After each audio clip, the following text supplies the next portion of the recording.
Agarda sizni uyingizda ot boqadigan bo'lsangiz yoki sizni tanishlaringiz ot boqishadigan bo'lsa, bu mavzu sizni befarq qoldirmaydi.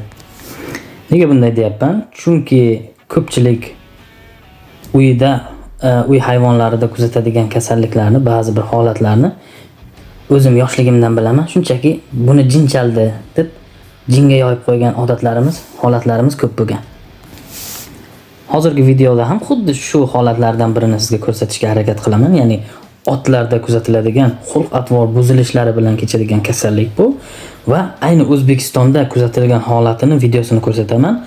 Balki bizda ham bu narsalar borligini yana bir bor tasdiqlash uchun.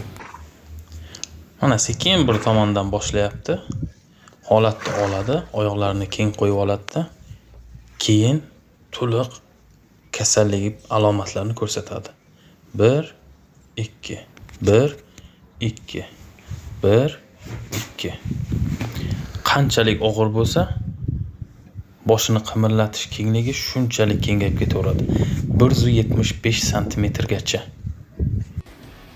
Hali bu ko'rganingiz birinchisi. Bundan keyingi videoda bundan ham yomonni ko'rsataman.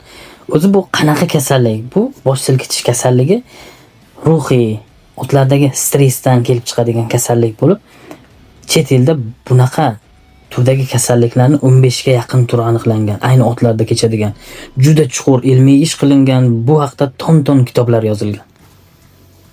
Sizga ko'rsatishimdan maqsad nima desangiz, biz ham demak bunaqa ilmlarni bundan keyin ommalashtirishimiz kerak, bir-birimizga ulashishimiz kerak va bunaqa kasalliklarni uchramasligini ta'minlashimiz kerak. Bularni oldini olish kerak. Shu maqsadda yozyapman.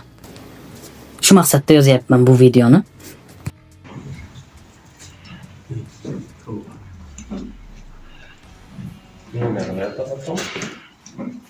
Mana shu yerga qarang.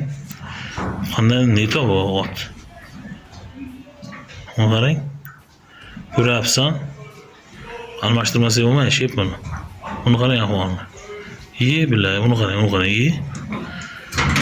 Kallasini liqillatishini qarang. Tishini qirchillatib, kallasini liqillatyapti. Tuppa ot. Buni qarang. Ko'ryapsizmi?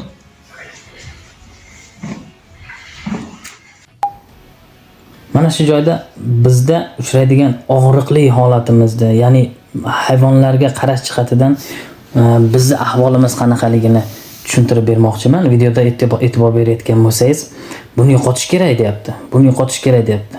Bizning yechimlarimiz bunaqa holatdagi birinchi marta duch keladigan holatda bunga beradigan yechimiz shunchaki yo'qotish, hayvonlarni shunchaki so'yish bo'lib qolgan oxirgi paytlar. Masalan, sigirlarda agar kuyga kelish va ularni urug'lantirish bilan bog'liq muammolarga duch kelsak, so'yishdan boshqa choramiz qolmagan. Shu darajada xarob ahvolga kelib qolgan bizning veterinariyamiz.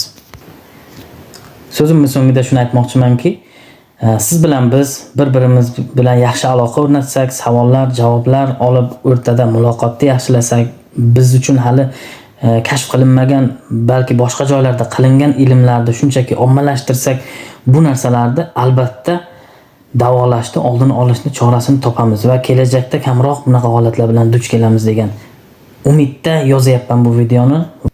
Va bu videoni siz ko'rib turibsiz.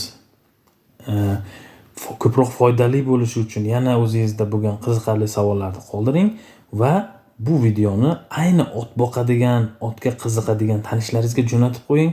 Bundan keyingi videolarda haqiqiy ilmiy asoslari bilan qanaqa holatda yana qaysilari kuzatilishi haqida sizga ma'lumot berib boraman.